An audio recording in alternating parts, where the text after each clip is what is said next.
السلام علیکم ورحمۃ اللہ وبرکاتہ۔ پروگرام تلخیص معانی القرآن کی 29ویں نشست میں آپ کا سواگت و خیر مقدم ہے۔ آج انشاءاللہ الرحمن سورۃ الکہف سورہ نمبر 18 سے متعلق کچھ باتیں آئیں گی۔ سورۃ الکہف مکیہ۔ وجہ تسمیہ: اس سورہ میں اصحاب کہف کا تذکرہ کیا گیا ہے، اسی سے اس کا نام ماخوذ ہے۔ کہف کے معنی غار۔ چند نوجوان اپنے دین و ایمان کی حفاظت کے لیے غار میں پناہ گزین ہو گئے تھے، انہی کی طرف اشارہ ہے۔ زمانہ نزول: یہ سورہ مکی ہے اور واقعہ اصحاب کہف سے یہ اشارہ ملتا ہے کہ مکہ کے آخری دور میں اس کا نزول ہوا ہے، جب مشرکین مکہ کی طرف سے آپ صلی اللہ علیہ وسلم کا استہزاء اور ظلم و بربریت کو طوفان بدتمیزی شروع ہو گیا تھا، تو اصحاب کہف کے واقعہ کے ذریعے آپ صلی اللہ علیہ وسلم کے لیے تسلی کا سامان فراہم کیا گیا۔ مرکزی مضمون: بعث بعد الموت کا اعتقاد راسخ کرایا گیا ہے اور جزا و سزا کے لیے اعمال نامے کی پیشی کا تذکرہ کیا گیا۔ تعداد آیات: اس سورہ میں 110 آیتیں ہیں۔ آیت نمبر 1 سے 8 میں مقصد نزول قرآن بیان کیا گیا۔ ابدیت محمدی کا کمال ہے کہ سیدھی راہ کی رہنمائی کرنے والی کتاب کجی اور پیچیدگی سے پاک، بالکل ہی صاف و سلیس زبان میں محمد صلی اللہ علیہ وسلم پر نازل ہوئی، جس کا مقصد کفار و مشرکین کو ہوشیار اور خبردار کرنا ہے اور اہل ایمان اور صاحب کردار لوگوں کو اجر حسن، عمدہ بدلہ کا مژدہ سنانا ہے۔ اسی طرح اللہ کے لیے بیٹا تصور کرنے والوں کو خوف دلانا ہے کہ یہ عقیدہ کسی علم و فہم کی بنیاد پہ نہیں ہے بلکہ محض جھوٹ ہے۔ بڑی سخت بات جو ان کی زبان سے نکل رہی ہے، ایسے پرلے درجہ کے جاہل و جھوٹے لوگوں کے ایمان نہ لانے پر غم و اندوہ میں اپنی جان ہلکان کرنے کی ضرورت نہیں ہے۔ دنیا کی دل فریبیاں آزمائش و امتحان کے لیے ہیں کہ کون ان میں الجھ کر اپنی عاقبت کو فراموش کر دیتا ہے اور کون بقدر ضرورت ان کا استعمال کر کے حسن عمل میں مشغول رہتا ہے۔ برود قیامت اس کی ساری بہار برود قیامت اس دنیا کی ساری بہار ختم ہو جائے گی۔ آیت نمبر 9 سے آیت نمبر 12 میں اصحاب کہف کا مختصر تذکرہ ہے۔ یہ چند نوجوان تھے جو ایمان کی حفاظت کے لیے غار میں پناہ گزین ہو گئے تھے اور تحفظ دین اور کار دعوت میں بہتری اور بارش رحمت کی دعا مانگ رہے تھے، تو اللہ نے ان کی سن لی اور کئی سالوں تک غار میں انہیں سلا دیا۔ پھر ان کو اٹھایا گیا تو ان کے سونے اور اٹھنے کے درمیانی فاصلہ کی مدت میں لوگ مختلف رائے ہو گئے۔ آیت نمبر 13 سے 18 میں اصحاب کہف کی تفصیلی سرگزشت ہے کہ چند نوجوان تھے جو مشرکانہ ماحول میں اپنے رب پر خالص ایمان لے آئے تھے، تو اللہ نے بھی ان کی ہدایت میں اضافہ فرما دیا تھا۔ جب معبودان باطل کا انکار اور شرکیہ عقائد کی تردید کے لیے کمر بستہ ہوئے تو اللہ تبارک و تعالیٰ نے ان کے دلوں کو مضبوط بنا دیا اور ان لوگوں نے ایک اللہ کی الوہیت کا برملا اعلان کر دیا۔ لوگوں نے مخالفت کی، حکومت نے بھی تعاقب کیا، تو ان پرعزم جوانوں نے ایک غار اور کھو میں روپوشی اختیار کی جہاں رحمت الہی کا بھرپور فیضان ہوتا تھا۔ غار میں برسہ برس 309 سال کے لیے گہری نیند سلا دیا گیا، جس میں سورج کی روشنی خلل انداز نہیں ہوتی۔ یہ قدرت کی عظیم نشانی ہے کہ آڑے وقتوں میں بھی مخلص بندوں کی رہنمائی و حفاظت کرتا۔ غار میں ان کے سونے کی کیفیت بالکل جاگنے کی طرح تھی۔ وہ کروٹیں بدلا کرتے تھے، دیکھنے والوں کو محسوس ہوتا کہ وہ سوئے نہیں ہیں بلکہ جاگے ہیں اور کروٹیں بدل رہے ہیں۔ غار کے دہانے پر ان کا کتا بھی ہاتھ پھیلائے بیٹھا ہوا تھا۔ اگر کوئی شخص غار کو جھانک کر دیکھتا تو اس پر ہیبت و دہشت طاری ہو جاتی اور وہ الٹے پاؤں بھاگ کھڑے ہونے پر مجبور ہو جاتا۔ آیت نمبر 19 سے 20 میں، ایک عرصہ دراز کے بعد جب ان کو بیدار کیا گیا تو آپس میں غار میں ٹھہرنے کی مدت کو لے کر اختلاف کرنے لگے۔ پھر کہنے لگے، اللہ ہی بہتر جانتا ہے، بھوک لگی ہے، شہر میں سکے دے کر بھیجو، بڑی رازداری سے پاک صاف کھانا منگاؤ، کسی کو کانوں کان خبر نہ ہونے پائے، ورنہ پکڑے جاؤ گے تو سنسار کر دیے جاؤ گے، یا پھر مشرکانہ ملت میں پلٹا دی جاؤ گے۔ اگر ایسا ہو گیا تو پھر کبھی کامیاب و کامران نہیں ہو سکتے۔ آیت نمبر 21 و 22 میں واقعہ اصحاب کہف کو وقوع قیامت پر بطور شہادت پیش کیا گیا ہے۔ جب اصحاب کہف کا ایک جوان حلال و طیب کھانے کی تلاش میں شہر پہنچا، ان کے سکے کو دیکھ کر دکاندار کو گمشدہ نوجوانوں کا سراغ مل گیا۔ تقریباً 309 سالوں سے غائب افراد کا اتا پتہ مل گیا۔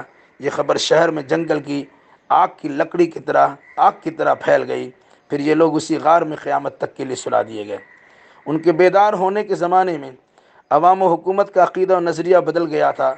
لوگ دین نصرانیت قبول کر چکے تھے، لہذا عقیدت مندی میں غلو کے نتیجے میں مشورہ دیا گیا کہ ان کی گھیرا بندی کر دی جائے تاکہ عوام وہاں تک پہنچنے نہ پائے، مگر بدعت پرستانہ اور مشرکانہ ذہنیت کے لوگوں نے تحکمانہ انداز میں ان کی قبروں پر مسجد تعمیر کرنے کا فیصلہ لے لیا، اور بزرگوں کی عقیدت میں غلو سے قبر پرستی اور قبر پرستی سے بت پرستی کا آغاز ہوا۔ یہود و نصارہ پر اللہ کی لعنت کہ انہوں نے اپنے نبیوں کی قبروں کو سجدگاہ بنا لیا۔ اصحاب کہف کی تعداد میں بھی لوگ مختلف الرائے ہیں۔ کسی نے کہا وہ 3 تھے اور چوتھا ان کا کتا تھا، کسی نے کہا وہ 5 تھے اور چھٹا ان کا کتا تھا، مگر ان دونوں قولوں پر رجمم بالغیب اٹکل پچو کہنے کی بنا پر اکثر لوگوں نے اس کی تردید کی ہے، اور جن لوگوں نے کہا کہ وہ 7 تھے اور 8واں ان کا کتا تھا، اس کی تصدیق و تائید ہے۔ ویسے ان کی صحیح تعداد تو اللہ ہی کو معلوم ہے، البتہ کچھ لوگوں کو صحیح علم تو ضرور ہے۔ ویسے اس معاملہ میں الجھنے اور بحث و تکرار کرنے کی ضرورت نہیں ہے۔ اصل چیز اصحاب کہف کی تعداد اور مدت کا پتہ لگانا نہیں ہے، بلکہ جس مقصد کے تحت واقعہ رونما کرایا گیا اسے مد نظر رکھنا چاہیے۔ آیت نمبر 23 سے 26 میں انشاءاللہ کہنے کی تاکید کی گئی ہے۔ کسی سوال کے جواب دینے کا وعدہ کرنے پر انشاءاللہ کہنے کی تاکید کی گئی ہے۔ اگر کوئی عین اسی وقت انشاءاللہ نہ کہہ سکا تو جب یاد آئے فوراً انشاءاللہ کہہ لینا چاہیے۔ اصحاب کہف کے رشد و ہدایت کا تذکرہ چل رہا تھا، اس لیے اس کی وضاحت کی گئی کہ اللہ تبارک و تعالیٰ آپ صلی اللہ علیہ وسلم کے لیے رشد و ہدایت کی رہنمائی فرمائے گا۔ اصحاب کہف کی غار میں پڑے رہنے کی مدت سے متعلق بحث و تکرار میں پڑھنے کی حاجت نہیں۔ 309 سال یا اس سے کم و بیش اللہ ہی بخوبی جانتا ہے، کیونکہ ارض و سما کی تمام اشیاء ظاہر و باطن سب کو وہ جانتا ہے۔ اس کے سوا کوئی وکیل و کارساز نہیں، اور اس کے حکم و حکومت میں کوئی شریک بھی نہیں ہے۔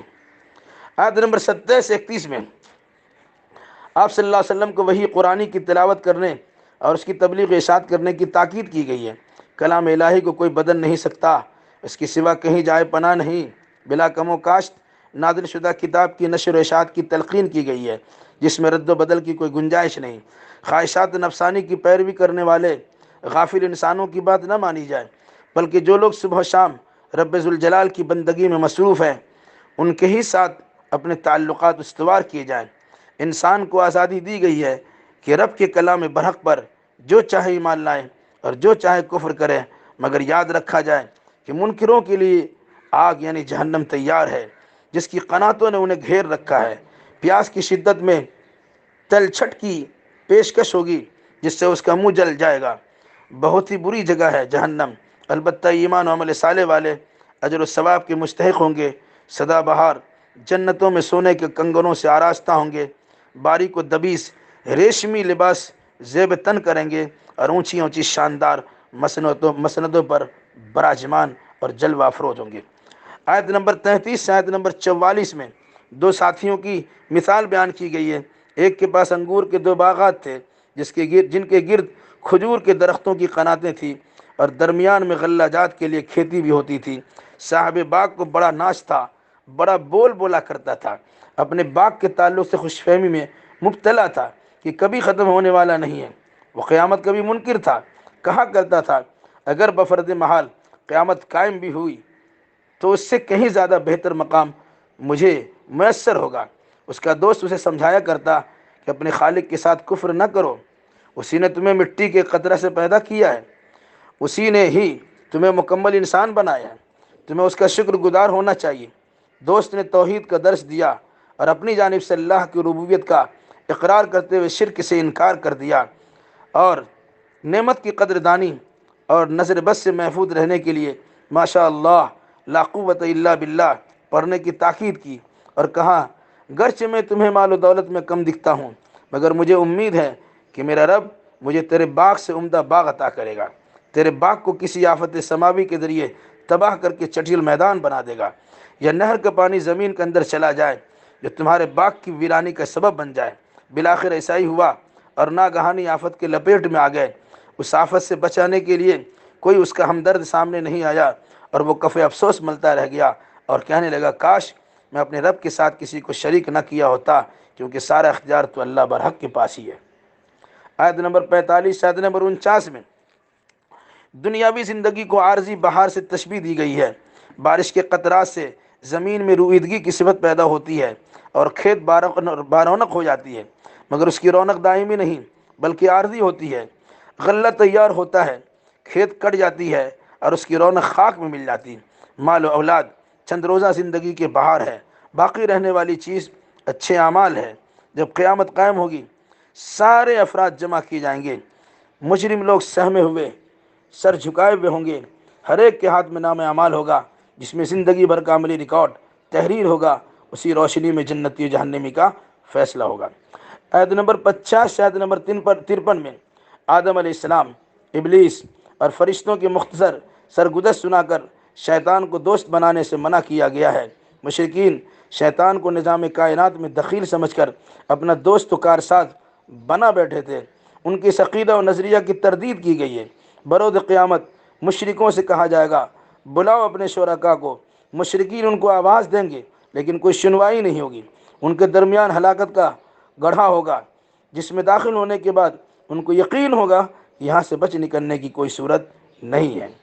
آیت نمبر 54 سے آیت نمبر 59 تک میں لوگوں کی رشد و ہدایت کے لیے ہر طرح کی مثالیں قرآن میں بیان کی گئی ہے، مگر انسان ہے کہ ہر درمی کے اندر مبتلا ہو کر اس پر ایمان لانے کو تیار نہیں۔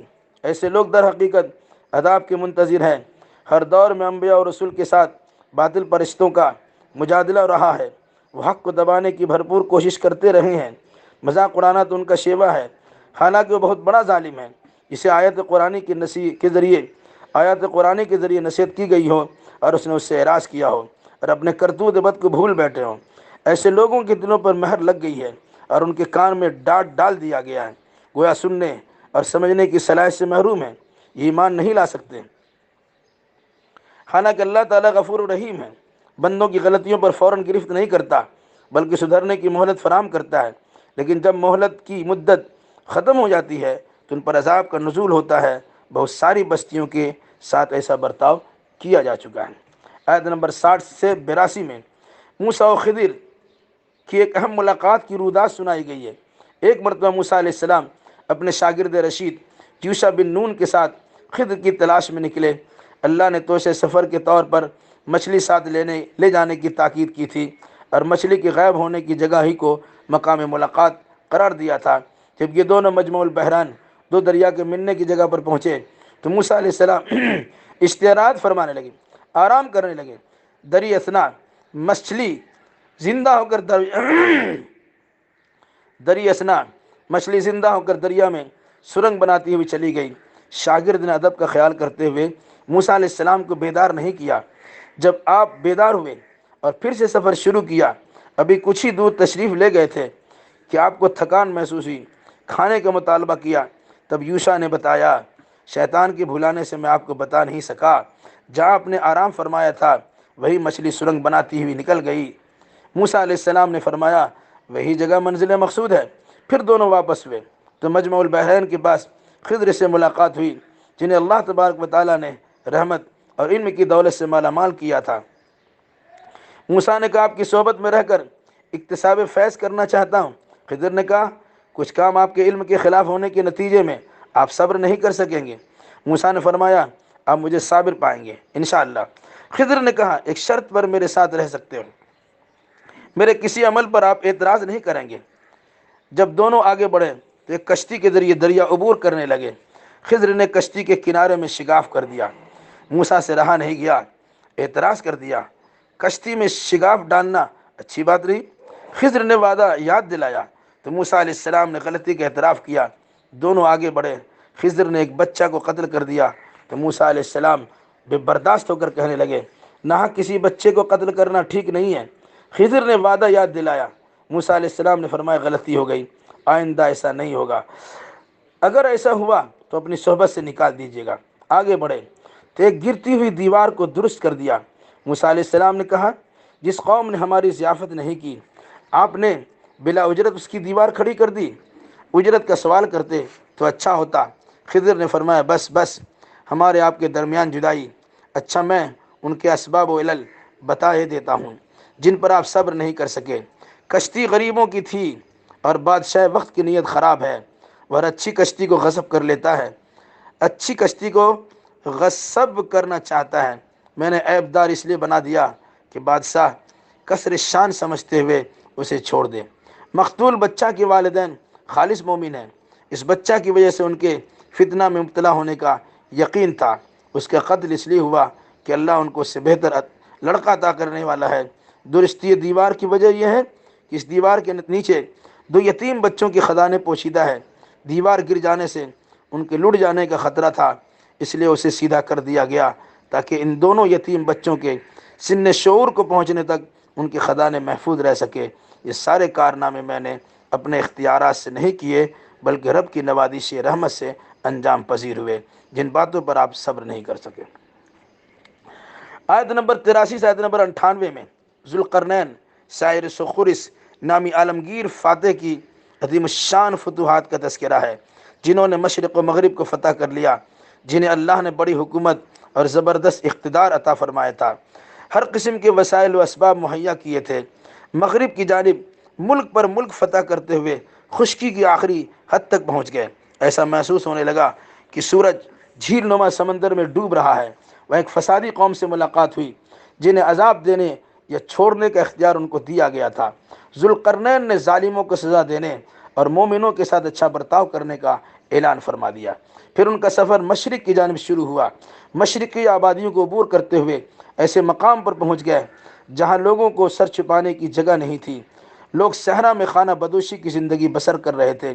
پھر ان کی تیسری مہم کا آغاز ہوا اور شمال کی جانب فتح کا قدم بڑھایا تو ایک ایسی جگہ پہنچ گئے جہاں ایک غیر متمدن قوم سے ملاقات ہوئی جو بمشکل ہی کوئی بات سمجھ سکتی ہے۔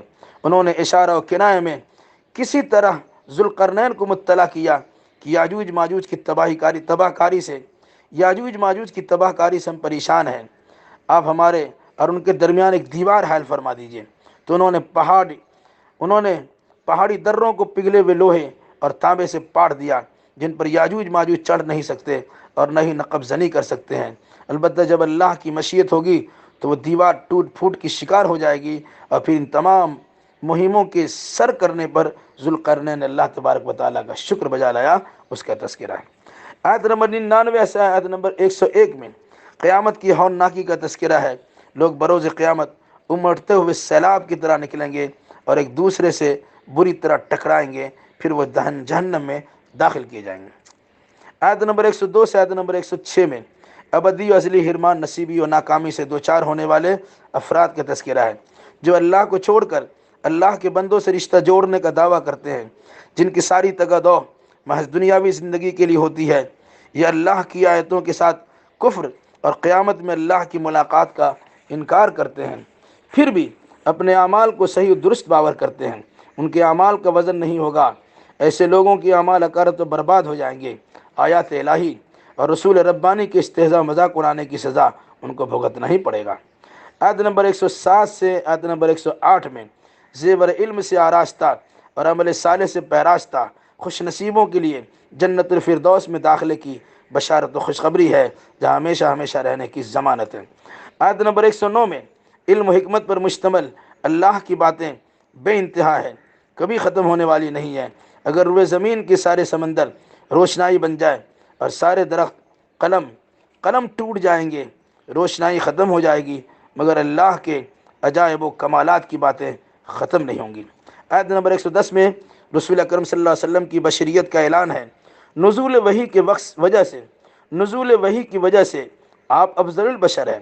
عبادت کے لائق صرف اللہ ہی ہے، لہذا اللہ سے ملاقات کے متمنی لوگوں کو بلا شرکت غیر خالص اللہ کی عبادت و بندگی بجا لانے کی تاکید ہے۔ اللہ ہمیں اس سورہ کے مشمولات پر غور و فکر کرنے اور اسی کے مطابق عقیدہ اعمال بجا لانے کی توفیق عطا فرمائے۔ السلام علیکم ورحمۃ اللہ وبرکاتہ۔